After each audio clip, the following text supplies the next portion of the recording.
la vidéo, vas-y, notre dimension. Les Congolais, voici votre agence. Avec ingénieur Tonton Mwinga 16 mm. Papa, na Kevin, agence 16. J'étais à Mila, Bazako, Kadesa, Kokola, toujours imité, mais jamais égal. 16 mm. Voilà, bandeko balandia infoseuse, bato yo balingaka biso mingi, mbote esika bozali. Na lobaka chaque fois esengo ezalaka ya ngai mpe ezalaka ya bino ntango tomonanaka na bilili boye tosololaka makambo oyo ezoleka na mboka makambo oyo nyonso na ya malamu na ya mabe na oyo ezosepelisa bato na oyo ezosepelisa bato te nakasa bomoni na mopanzi na ngai nazali na diaspora diaspora po bino bokanisa naza na États-Unis te nga na ke na ngai te visa na ngai nanu ebimi nango te balinga na bango kopesa nga visa te mais na yambi mwana poto bazaki belé mais eza poto na poto na yambi ndeko na biso Dems oyo Dems Ndamba auti na mboka États-Unis d'Amérique na ye tokomeka kosolola ba réalité ya Congo tokosolola pe ba réalité mo muke ya poto pona ko umela mingi te na ke kopesa ye mbote sika zali mbote ndeko Dems Ndamba mbote info 16 boni ndeko wiki mezali na ngulu nzambe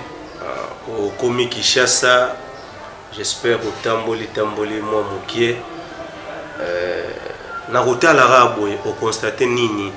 pour na kota mbala moko o constater nini depuis tika yango na ndengo yeboye o senti mboke ke liboso ou bien tozo ko rond point. Merci tonton 16 mm pour na maloba vraiment tant na kiti na aéroport ya Njili na yo ki passe pe mon motema Pasi ya nini? Na yo ki passe na milika binzambe na na loka mboka oyo. Pour déjà aéroport eza muleli. Éclairage ya malonga ezali te. Courant ezali te. Courant ezali, c'est-à-dire que l'on a biso na avion. To kiti na tamaka na to tamboli biso biso. To kiti siko avant ko katsa frontière ko za frontière te. Fesengeli ko sala test à Covid, test ko to dato fete na mbonga à partir à poto. Futa mo en ligne $45. Alors to ya wana ulakisa code qui wana ba wana ba sur solo salaki ufuta kimbo en ligne tu ufuta en ligne te ufuta mo sur place pour qu'il passe la test ya corona mais si ka yango soko tali soka au communal salité liboso nango ba ki ba plastique wana salité yona na mitu na kiasi ba konza mboka na biso ba voyager ba mona raté mayo esale makana mboka baninga parce que ba mboka to futaka $45 sur les banamboka poya pourtant on comment awa bala mo basali yo test wana donc vous foutez là on déjà partir aussi carte noire banque au côté de information au côté ici au fouti mbongo na yo donc et puis ba tundelo email na barcode wana au kolakisa tant comme na Kinshasa mais mbongo zo kota tous les jours 24 heures sur 24 mais sur otali ma place amo eza mulunge eza bachebash solo na kati. Est-ce que ça moulungete pour par rapport yo mesani na climat ya poto pour biso to mesana na biso ngo awa to zakara ba bash na biso ane de ndeko na ngai mlamsu to sala ka baskal na ba Tanzanie na ba Kenya ona sokotali aéroport ya Kenya mais rien à envier na oyo ya biso ya poto est-ce que les na Afrique ils en Afrique et c'est-à-dire que non on va dire que tema mabe ya bakonzi ezali comme sous-souté parce que mbongo ezo ko tsaba test wana même ko aménager le comment bien ko tongatanda ko bina solo na matériaux durable pour ba test wana ko tsaba sana za sa climatisé et ko coûter baronine bon wana ndeto lobi écouter bango quelque chose pour nga na yebi que avant ndeko Joseph Kabila akende aéroport et ambaki bine zaki nde wana te babongisa yango seke fachi pe tout d'abord on les aéroports te on est kikuku moni boye so boye mais ezaki kuku ni potolenge la rango eza aéroport eza soni oyebi eza mboko na biso to ko kitsa yango te mais il faut trouver ma vérité ninga ezali faut to ba poto meka ko changer eza mabe ezali penza on eza kikuku eza aéroport eza na kikuku parce que biscasso de Fandaka, surtout même aéroport, non aéroport provincial, net au aéroport, les années net bandolo na biso, bandolo ya kuna, ya monde bandolo ya kuna et l'équipe tout nana au biso ya njili. tu as le babo eko ça mais oui eko donc celui na balusi bon na bine ndakisa aéroport ya ndolo oya biso akuna eleki oya njili ya awa oya njili na ba eza aéroport te yalo kwa salle d'attente niveau badenge là ndeko omoni kaka te na est kota na nini yo salle ya ba diplomate wana salle d'attente wana ba diplomate ya kitoko salle d'attente ya ba diplomate wana oya biso ya mona sikoyo ezali ya normal problème na mikila poto oyo ya ba eza kuna sikoyo za ba tino surtout ça dit on a posé au Kenya au entrée VIP pour déjà il y a un monde de VIP partout pour le moment à Kaboli au salon VIP té nous déjà bien on a posé que non il faut au foot vraiment beau côté salon VIP aéroport to côté tant les qui côté à ça la test corona tout d'abord toujours on a les capitalités test il y a corona bon so obligé batou parce que foot en bongo Liban déjà dans la poto de foot mbongo tant de comme awa ça le test à corona mais to kati déjà frontière mais ce qui est résultat et ça veut dire que le résultat est négatif mais déjà to ko panza virus wana c'est celui positif il faut du négatif pardon celui positif déjà to ko panza bo konoana parce que tout ça la test est pas to kota mais tu auras résultat 2 jours après voilà poto té awa so to komi awa so to komi awa so de commis dans l'aéroport pour baser la confiance il va résultat à porter et pour voilà biso et ça le gars là et le gars là nous de na pembe parce que dans ça test à corona aux États-Unis 3 jours avant voyage ça dit test on est en duré à 3 jours na commis awa bazo du jour test monsieur à corona ça dit baboyi aux États-Unis baboyi aux France baboyi dans la France et Belgique baboyi mais c'est normal baboyi za mboka na biso to kozela la résultat États-Unis te to boyité ils ont pays logo la biso hein to boyité kasité ceux qui passent un test rapide attendent à quelques minutes que non monter à l'aéroport ça test rapide avant 400 frontières avant au 400 frontières ça test rapide pour ba état na yo oza positif to négatif mais yo ça test résultat économique na ndako yo na biso qui score qui positif ça dit que si au panzi bokono et ce point la binoti nanda te batina na ba mail bon tu na adresse mail na mail na ba kotindela yo que non résultat de négatif to positif c'est que ils ont na mon côté parce que mbongo wana ce qui est bimaki positif et que quand déjà possible bande kombote et bi so qui voyage tout ça pour na bandeko c'est que déjà on pense beaucoup non wana le point na ils allaient escroquerie à haut niveau ils escroquerie mbongo wana mais docteur Mouyembe mutape a pesi ba stratégie wana poye mutaza changer makambo mais ça dans mon cop et ça dans mon cop parce que $45 en bon belé oui ce hôtel ba vol international il y a kana Kinshasa tous les jours 24/24 au multiplié par le nombre de passagers au monde qui pour la test à corona wana il coûte ça minimum $100,000 par jour $100,000 par jour minimum. On a un minimum pour nous calculer. Donc il coûte ça $100,000 par jour. Donc on a 10 jours, vous avez $1 million et il coûte ma test one. Moi c'est un minimum. Donc c'est par mois. Donc bon il coûte que besoin ma test one. Donc ça une cop donc organisé des mois ça canadien. Pour ce hôtel $45 au multiplié par 1000 personnes. Pour biso net ya na ba Airbus na ba Air France to ba Bruxelles Airlines to em soit 400 personnes ba 300 personnes multiplié par $45 et puis il y a vol moko voilà il y a 24/24 pour ba vol Air Maroc ko ya ba Air France ko ya ba Turkish ko ya ça dit na bisio minimum $100,000 par jour ko ta prendre ba test wana mais mbongo est ba ko to ngata ndako moko ya bien te pour que bateau mazoya quand même mon papa bayaka tant que côté on a ainsi qu'on a mon pas bien ça moi puis au moins bien parce que dans mboka moi mlungezali alors to longo wana ko kota lisusu est-ce que tu as ba bagage na biso oh lifelo mulili éclairage moko insuffisant et c'est bachaka te que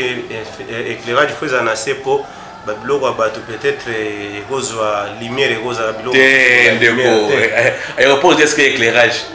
aéroport est-ce que faut ingala bon baza bakonzi batambola na mikili ya poto problème à misu te ezaka bongo te bango batambola na mikili ya poto bamonaka nde baaéroport baningi ezali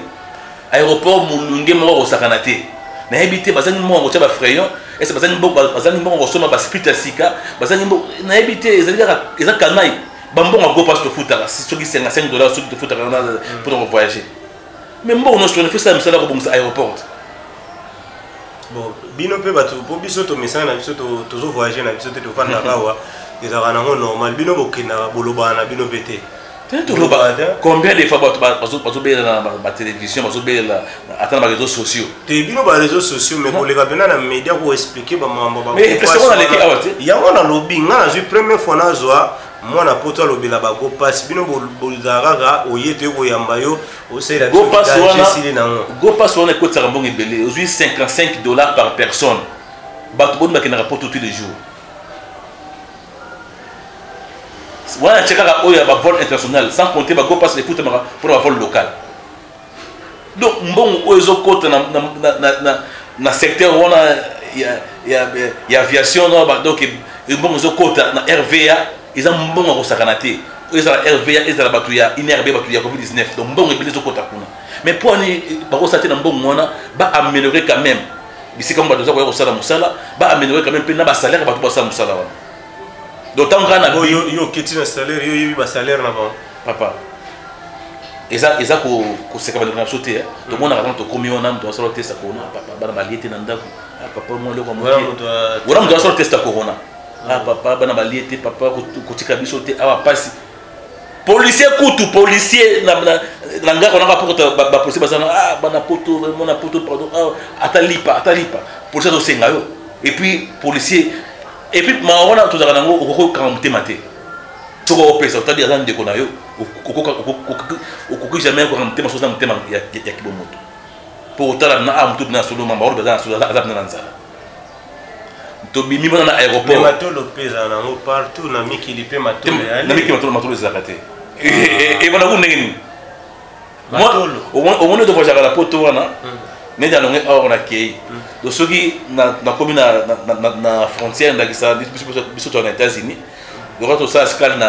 na Bruxelles tozomona na Bruxelles olakisi badocument na yo esili oleki vert tant que okoma na États-Unis olakisi badocument na bakotuna yo te ke no papa biso awa toliaki te ata mano okamoki de ebana ku ndenge nini libéré biso talaka oyo bapeti na yo ebana ndenge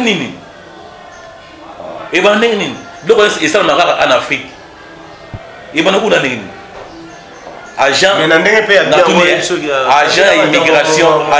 ya immigration ya États-Unis asengo mbongo to policier oui entre nous okonte mutu yenda akoyede so na posa maya mbongo asomelo mayo mena tikoloba biso sembo policier asomelo mai nayebi si yo policier asomelo mai na poto po ni bolingaka koya kokosaka biso ezaka soki na kosi okokotia téléphone ouvert ata na émission mosusu soki tosali direct bato babenga policier akosomelo mai na poto azwi mbongo wapi osomelo mai aza na carte ya banki na ye tala kuna même ozwi pane sèche na nzela obengi police ayeli okabiran ya dépannage oyo kosala opoko bakuna station soki na kosi nalobi soki na kosi bandeko bazolanda biso bakokobenga soki ozwi pane sèche esika soit na autoroute partout oza na makoki te buza akokumba yo te okobenga police obengi manimero na biso ya police 911 obike non aza awa mutu keskilinga essence mais bakokanga yo te akoyeda yo essence ya dépannage et puis aconseille soki eza place mabe ya bino mbala nsima moni esika oyo eza très dangereux aboteli yo mpe loo te ni téléphone abozeli wana ye makuta akosungo afungoli réservoir na yo acheli yo essence amoni kodemaka okei nsima yake ye ni téléphone asimbi te nalobi obengi nazwi pane sèche policier asomeli yo essence na bidon ayeli yo adépane yo azali wana telemi wana apesi bamina na ye azoprotege yo otie essence amoni kodemaka okei yo en toute sécurité nsima ye bakei moni eloko wana olobi epa na biso eza mama na miracle ya kosakana te donc mais c'est le contraire donc na mawa nayebi te bakonzi ese bazala mpe na souci bapolisier na biso mpenza souci ezali mais makoki nde eza te makoki na mboka oyo ezangi te te makoki eza tala basalaire ya baministre tala basalaire ya baprésident tala basalaire ya badéputé tala basalaire ya basénateur zongana na budget toza nango eza na mokili mais nalobi soki budget eza mokili mais mpo na salaire na bango ezokita te salaire ya bakonzi ezokita te pourquoi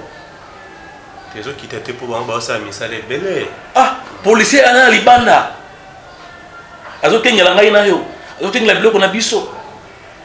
ye aza na droit kosepela te aza na droit te kokota kini marché kokota soki moni shop soki apepa sono mwa eloko bien foye ye faki na kaka na bawenza pokwa ye kokota biloko ya mikili mosala ne eza kokengela bato na biloko na bango supermarché eza likambo na ye te akokende osala nini na supermarché alors policier aza na droit kovivre mieux te non kokende nde supermarché ye etali ye te ye fo akengelaka bato na biloko na bango donc ye nde robot donc il y a Zawana, ça dit famille na ye cause la bien te, ba na ye bako tanga na école la bien te, donc moi si na ya kola ta bien te. Pour ni bon, moi c'est injustice. Bon la justice élève une nation. Pour ni écart makasi wana au 10 000 au 300 000 francs congolais. Au 10 000 $, au 300 000 francs congolais. Tala écart na pisa na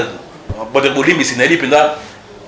montagne exacté au bas député va toucher mais net occasion surtout que nous avons 8 000 10 000 net yoka na éviter mais ça ça dit bon ya surtout ça bon ya solo député a 8 000 $, policier a 150 $, ou 200 $, mais ouais ça injustice à ma casse pour nous ça a été atteint 10% au député a ba pesa mon policier ba pesa mon enseignant pour ça la possibilité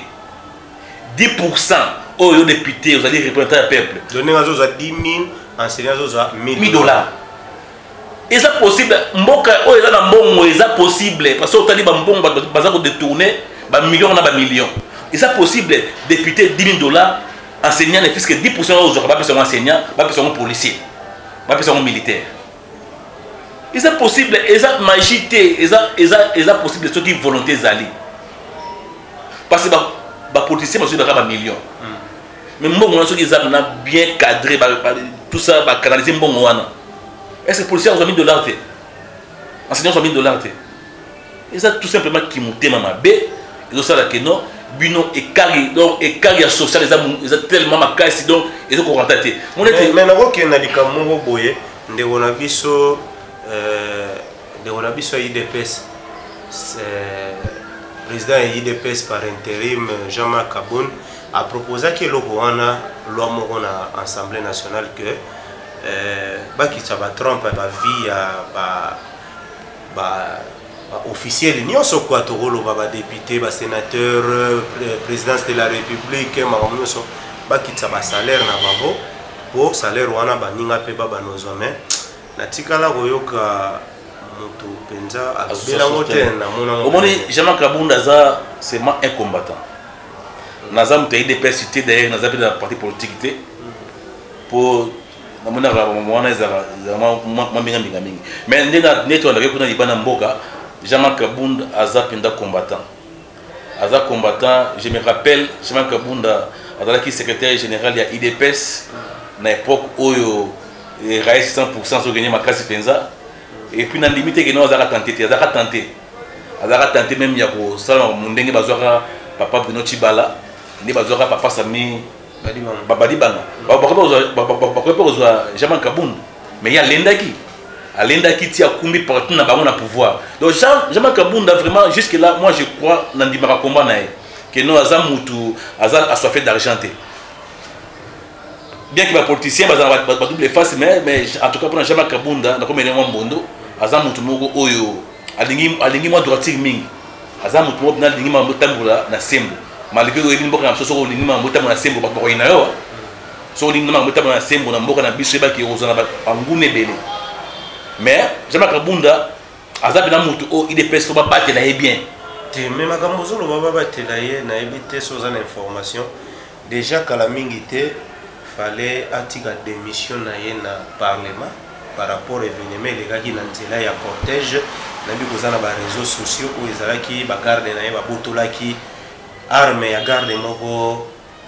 républicain oui alors monte que men net acte wana déjà il le bien sérieux mais acte tout le monde qui secte acte oyo ba policier ba poser qui roboto la garde républicain oyo zab bazali wana pena ko battre mo konza mboka na famille na biloko na ye pe ko battre mboka ezaki acte moko a condamner wana nona acte wana to ko moto ko komisa mais ce que to zongi sima honorable Jean-Marc Kaboun azali mutu oyo alingaka des ordres na nzela te tout le monde a tomoni piné ba police ba tomoni piné on les appelle destruction méchante il y a solo et ça ba destruction méchante non lobi eza na bongo mais on dirait police de circulation roulage azad démissionnaire parce que ngamo ko zo mona mais ça na nzela na ba atoza na jungle atoza na capitale qui cherche tout za penza on dirait police est démissionnaire nango police routière on dirait baza ba démissionner ba lemi musala on dirait l'équilibre bango parce que na so baté ba ko suko régler circulation bien té je m'en rabunda c'est vrai moi ba dérapage chez Ali mais ça ko ça dans un souci il y a raison ça alimentaire là Yazali premier vice-président de l'Assemblée nationale mais jamais à sens cynique jamais ce qui embouteillage attirer na embouteillage ce qui embouteillage attirer na embouteillage non encourager tes bas décisions méchantes on les alima be ceux qui peuvent faire la foule de la on na côté mambona te mais nous le baba point positif na e o ezali que non sur la rosa dango pour ko ça aliment na nzela pour que non police de situation routière musala o parce que basala pas pour la musala ya ngote ya ngoya ezali ko intervenir na ndenge wana pour ko sera aliment pour na ebisa o na le moyen aéroport de là maintenant on a bimé pour na ça moi ba course ni kemike mais na ebisa yo façon bambouteillage ça na Kinshasa na des ordres ba incompréhension ba chauffeur na ba moto nabi est-ce que la ville est gouvernée et cette ville où Kinshasa n'est pas gouvernée oui ça gouverné mais si vous avez gouverné est-ce que ba kangamisu ba kangamisu au Salem tala ba yebaka ce qui autorité de tes alliés car na nzela omoni soro kei na ezako kumisa mboka pa yaté bon toujours vivre dans un congolais na tika pe osene nationalité dans un congolais soro ke na États-Unis bato banga nzela lokom ta banga liwa donc auto sanzela lokom ta to sanzambe mwaka nde to banga obango sala le sumu poto sanzambe nde ba conducteur kuna nde ba to sanzela et la butu ata butu situation eza mingité à côté ça va faire à côté ça tous les signaux et puis soit policier mon quoi télé na coin non ça va bouger pour ça atteindre na coin atteindre na pour na procès na ma cloître na raté na muto ka atteindre na coin non va bouger muto bouger ça tout le monde à laquelle elle est car policier mon corps de côté ça kinya bakne surtout maintenant au monde on a un peu dictature était ça mboka mibeko na états-unis za beko mibale musala na mibeko esili c'est vrai za mboka freedom za mboka liberté mais na kata liberté na mibeko ezali ah non on a Carrefour moko 20 policiers Carrefour moko mais embouteillage salami est-ce c'est normal Carrefour moko 20 policiers mais bouchon mitre kanami na policier wa bino so ba ujana na moni awa bon peut souvent c'est même des autres nous au moins ni Carrefour moko 20 policiers mais beaucoup aussi ça embouteillage est-ce c'est normal toujours on a na likambo ya Jean-Marc Kaboun yo zo kumisa ye mais surtout lundi ba déclaration zo sali ba mingi na IDPS que il faut à démissionner même Gozala président par intérim ya IDPS donc na IDPS vraiment déjà bazo mettre déjà libanda bokonjo na nyonso ba botole ya oboni na ndia robak nza muka IDPS te ninga ko kota mingi ma politique te kuna na desina ma politique ba na biso mingi parce que dato toi qui fatigue béton na pouvoir to bi que non yé mwana poto diaspora de mambo ay mambo ngi tambola ka mais 3 ans après ils ont encore sobo azo meka ko sala zo bunda mwana mbala bato zo bunda mais mon koko so ezali makasi na ebité qui entourage ndem te so na été tout gouvernement o za bien te na ebité mais Jean-Marc Kaboun d'abord le te wana za mambo interne ya IDPS et ko apporter le moment na vie quotidienne ya ba congolais et ko ngelo ko mokote donc ba longolais président AI ya IDPS batika ye alonga vice-président national et au changer le mokote pour la vie ba congolais et ko apporter le mokote pe ko ngelo ko mokote donc voilà ça na bango eza politique na bango ya parti na bango parce que biso toza na souci kaka non boke bonga pour 3 ans oyo parti beton akokisi na tête à pays en tout cas on dirait tout le aussi maman dame Ils ont simandé ni au moins ba IGFT ministre comme Kangama. C'est vrai. Je sais ça musala na mais ça kangambi mais après quelques mois à Kenya banda est-ce bon on les ont dit bakangi ministre est-ce bon ils ont et puis ensuite liberté provisoire tu sais que la bonne association de liberté provisoire les arrêts à Kenya libéré ici nous sommes pas qui grâce nous sommes liberté provisoire nous sommes raison de santé. Donc, bref, en tout cas, 300 euros, ils ont pensa moins mitigé. Donc, ils ont, moi, quand on a mon kézali, donc, pour n'aille, n'aille éviter na moi une année étiquetée pour l'année prochaine déjà élection. Et puis, à une année, ceux qui fatiguent béton, on s'en meilleur que n'importe quoi congolais bas c'est les tours. N'aille éviter vraiment. Voilà, quand on a occasion, on a ceux qui les loient que pour ça, bato batalaka l'émission baconseiller na yepe batalaka ye moko paza moto akotaka na réseaux sociaux ya côté mosusu te akota peka réseaux sociaux oyo oyo tosalela oyo soki neti balobi bon conseil nini okoki kopesa mokonzi na biso place nini omoni ke mokonzi fo meka kosimba ekozala alongola gouvernement oyo alongola gouvernement oyo et puis a changé tous les conseillers au baza na présidence. Parmi bambuma mabe ya malamu ezanga te. C'est ça. Tant qu'on longola, tant qu'on remanie gouvernement, exception vous allez prendre bato moko tumba to misato. Oyo ba cause la reconduit. Mais na le gouvernement oyo ba aider été. Liboso to comprendre qu'avec papa Pépé Ilunga hein papa comme Pépé Ilunga ouais. Ilunga soki Ilunga. Tu comprends qui bon il a que gouvernement ya Rosanta Sangisa tout ça pour avec la majorité dans le parlement mais ce que Fatih Beton dans la majorité dans le parlement donc raison vous adapter alors le gouvernement on est pas ko aider baba na gouvernement ya bawario mais bawario on a on est pongi makasi certes moi 2 ou 3 ministres ba ça bien matana bango mais majorité en tout cas ba ça rolala on se demande que non tant de comme en 2023 pour l'élection le ministre va répondre devant la population. Les gens Fatih va répondre devant la population pour le bilan. Donc pour le conseil de PSAE à remanier le gouvernement. Même si le premier ministre fait long, même le premier ministre il faut remanier le gouvernement au premier ministre et puis le conseil n'a pas changer pour aider pour ça. Est-ce que na Congo parce que tout bano ko taxer avant Kabila kende n'y soit pas c'est ça Kabila mabeza Kabila mais Kabila il sera biso que azozanga même 15 personnes ya bien ceux qui tomoni yango zongi lisusu epai ya Fachi ndenge yo zolo ba ke fa longola bato nyonso c'est que na Congo to benga ba étranger ba ya kosala na ba ministère ou bien te omoni na Congo tozana bato oya mutema malamu bazali ba compétent bazali batangi pe classe batangi ba université sur campus batangi ba ISTA batangi na ba ISC batangi ba ISP bazali ou bazama hele batangi ba inilu bazali ou bakosala musala omoni ba conseiller président mingi ba uti poto eza esika formation pe ya ezala malonga pour na classe mais moni muto akoza lakini pia kera na poto aye a moment conseiller da poste bon nene la présidence eza équivalent même ya ministre donc au monde nanu à salata quelque part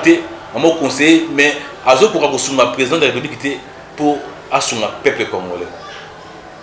ndeti mam odo mona ba conseiller bazo bunda ba conseiller bazo swana ba conseiller ils ont ça image bien té mboka et so même c'est même image du président de la République comment est-ce que yo conseiller ya président de la République aucun bunda aucun ça va trouble mais éviter vraiment et ça ba poste moko ça que non il faut en moi exception mo na mamso au sala faut ça l'appeler et puis maman conseiller quand est-ce qu'on est réuni est-ce que yo ba conseiller ya Jikaka à part peut-être porte-parole de Otebaka papa Doudou Raka Somo il y a porte-parole des chefs de l'État est-ce que yo ba conseiller ya Jikaka oui très bien oui ba bon tanga tamisatu katumba moke nani bazali tanga misatu non bagoya ya na tanga misatu voilà tokeina no mituna zali ya ngai mituna zali ya ngai ba réponse zali ya yo. Pour vous dire que un conseiller parce que ça dans cabinet faut passer dans discrétion parce que les dévantés vous avez conseiller azamuta au sein du cabinet chef de l'état vous ça va le roi vedette est-ce que il va conseiller il y a maréchal Mobutu voilà bande ko ba répondre. Voilà, tu as commis presque na suka ya lisolo na biso, mais na ndemo lobi ke to meki ko zonga sima. Mais ba côté mususu to ke liboso ezali ba gratuité pe ezali, gratuité bana ba oloko tango fele na Congo eloko etikala ka ko exister te. Ezali nde na uta ko tanga awa IGF pe bazokanga mo ba ministre ezali, mais ngali ina loba eloko moko ya mwa mutuya. Bino ba bozo na diaspora bino moko bozo ya ko critiquer makambo ezozala awa mais so bazu yo kaka muta diaspora ba che yo peka wana yo lisusu yo ko bebisa ngo ko leka kutu nini o eleka ka wana eza nini eleka ka wana bena nasi na diaspora eza na ba na koloba nini catégorie par catégorie. Même catégorie, tous les bino se proposent dans la diaspora. Voilà. Catégorie par catégorie. Diaspora, nous sommes à poto. À qui qu'on a des pommes de terre, à mini moi j'ai un qui vient coquille. À ceux qui n'est bon. Abonné aucune des classes. Ceux qui ont tant de abonné aucune des classes. Je ne sais pas qui a profité de temps à l'angaï. Bon, dans son engagement, ça m'a beaucoup d'angaï. Suspect que nga zana nga maila kotanga teto aja kotanga ko eleki na sala musala na musala musala na zama koki pe na sala mboka mais ce qu'on fait parce que le président na ba conseil na azwaki ba diaspora ya catégorie nini ba o bazoi na ba komena masanga na ba boîte de nuit to ba o ba kenaki classe pour okolo ba français okolo ba anglais mozama elete pour langue ndokolo bango mais ça ne ma elete mais ba langue bien pour anglais nandaku so bozaba famille baba anglais nandaku nandaku so baba français nandaku bala musu no avec personne déjà albi français partir nandaku pour ba parents baba français nandaku et nous batek so ba un bon français c'est aux intelligents non ça bon langue là musu c'est le musu faut ba fati béton entourage ni on a qui ba diaspora ya catégorie ni ozolan pour la catégorie que c'est ni la diaspora. Alors, c'est une gratuité. En tout cas, on est comme ce chef d'État Makas. Pour gratuité, et ça, c'est vrai, il y a des actions pour ça dans la Constitution, mais il y a des actions en œuvre, pour mettre en pratique. Voilà, il faut féliciter le chef de l'État, féliciter sécurité l'homme. Mais moi, erreur mouké na retourner Zali, on dirait Ezala qui peut bien préparé. Pe ministre, il y a EPSPT, il y a EPSP. EPSP azoko sur la présidente parce que président moi qui n'a pas kana kuna avec kuna gratuité za la raté na ba province de belé gratuité comment na moté yemo ayoka ki ba belé laki yemo ayoka ki na to inae donc mais awa bazoko pour le président mafuta na mnoko bazoko c'est que non tout va bien au monde kutu boye mais yemo tanga sala ki tourner na kuna na ba kasai kuna na ba kasai yemo amoni ba réalité que non ba tona ba kosa kai. Quand on a la présence à l'an pour agir, le ministre est espionnage pour gratuité, c'est vrai Zali, mais qualité d'enseignement Zali, est-ce que c'est la qualité d'enseignement? Qualité d'enseignement Zali. Qualité d'enseignement Zali. Et puis gratuité, on n'a pas besoin de choses en monter. Mais dans ma mort, on a gratuité d'enseignement, ma mort, c'est que la gratuité solo. Moi, je suis bisi à l'État, bisi au filet, à Olia, dans la classe, dans un appétit. À foot, un fraté. Nous avons gratuité dans la première primaire, qui est la 6e des humanités. Ils sont là, tout comme donc là, on a la présidente de la République, sur la zone de Bisso, tout le monde conseiller. Pour parmi les conseillers, moi, il y a bien besoin de neti oyo David Mukeba na bolikia yé penza ça comme ça na très bien nasi raza conseiller président matière nasi ya infrastructure nasi na bosani yé pas à diaspora ti aza negara mona Congo mais ça comme ça na bien en tout cas mbote c'est kazali donc ça musuba ça musuba bien Mais la plupart de la majorité va conseiller, en tout cas, il faut pas l'ombre. Et puis le gouvernement, il faut pas remanier pour m'embêter bien. Voilà, il faut pas remanier le gouvernement. Là, qui s'appelle Manzela, général Kassongo, Silvano, mon général, en tout cas, pardon, dans le Cambouya, il y a circulation. Banzela, embouteillage, l'équipe ma casse, incompréhension, et puis les policiers, ils vont tracasser les chauffeurs ming. Tracasser les gens, ils vont na Gitambo, vous allez na Gitambo lobby na moni, baoudjana baoui la volant na 207. C'est pas bien ce sprinter, bis mon sprinter. Bazoui la volant na Gitambo. Et puis bon, on filmer, on balancer dans les réseaux sociaux. Au monde qui ça va identifier image en boca, les autres qui ne m'appellent. Na moni on na Gitambo. Ba client ba kiti wona tout ça comme ko benana et créer un embouteillage. Au lieu de cacher nzela mais baoui la volant. Voilà, mon général Ayokio, nabi que tant wakota na nzela discipline et kotaka. Tokomi na suka ya lisolo na biso, soyo ko pesa mbote na 2-3 personnes oyo balandio. Ya na pesi mbote na modonga ni na ngai mère double maman Philomène Mozeke Basia depuis les États-Unis. Est-ce que vous avez bana surtout Joyce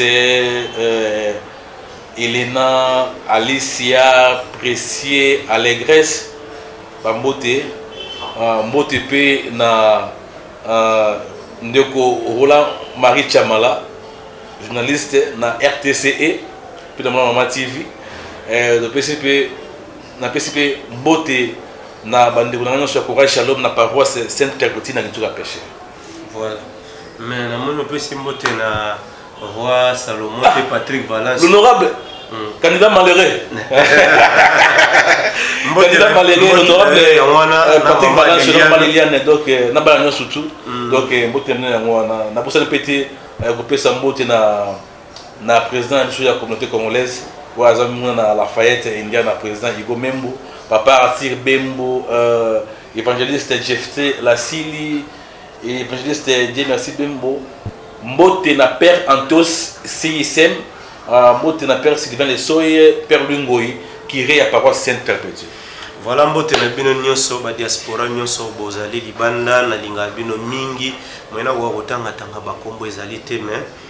bo tanga pena mayele wana toza na posa pe to sentir ngwa wa pena ke boye pe boye moi bo changer mais na mona yelo moko na ebite mutu na kaya suka.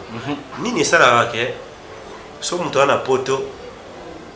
entre bino na bino ata ba congolais to ba noir bosala na musala bio mona mna futi mutu mbongo ya kitoko mais so quand même diaspora wana komi na Kinshasa mbongo wana lingali suko bimisango te zaka ezapeka gouvernement ou bien zaka motema mabe ya mutu ezali bon au moni bokisi ezali na niveau na esika oyo awa na pesa ndakisa aba futa ba par RT donc nous futa par R. Mais bino pe boya na ngo ba diaspora boya na ngo. Mais justement mais ce qu'on dépend de msala au sala. Il dépend de msala au sala parce que ndakisa mutu exemple na zui mutu musala asa na maison na ngai non awa déjà ezali nous c'est réglementé par rapport au ministère du travail tout ça bon bref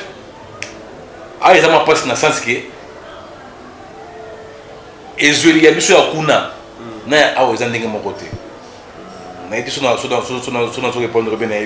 Voilà, pour répondre pour répondre à bino moins compliqué. Voilà, bana ya poto na ilinga bino moins mingi. Vraiment ba continuer pour s'abonner na ba chaîne Oyo Tolobi Info 16 et puis moi na Mama Télévision, ba chaîne ilinga bino. Bo s'abonner. Ceux qui émission OSP ici yo tinda koma like makamunyo soko chaba commentaire et vous savez biso malamu pour lelo na peski on va descendre mon téléphone par aussi le capella pesa comme ça to clôturer pardon vraiment na pesi mbote na Dorcas au Fafai la patrona na la Joie Lunganga sans oublier Vanessa Mwaka est-ce que ça bena la patronne ya Dorcas na Roma mona ga mutunyo so la patronne moi mutate ga ne moi de mes ya na patrona. Voilà, la patronne a trouvé son beauté et si vous allez pour aller l'autre Sukiawa, Boutika la Malamu, na Mabota Nabino, ciao. La vidéo, vas-y, notre dimension, les Congolais, voici votre agence, avec ingénieur Tonton Mwinga 16 mm, papa, na Kevin, agence 16, j'étais à Mila, Bazako, Kadesa, Kokola, toujours imité mais jamais égal.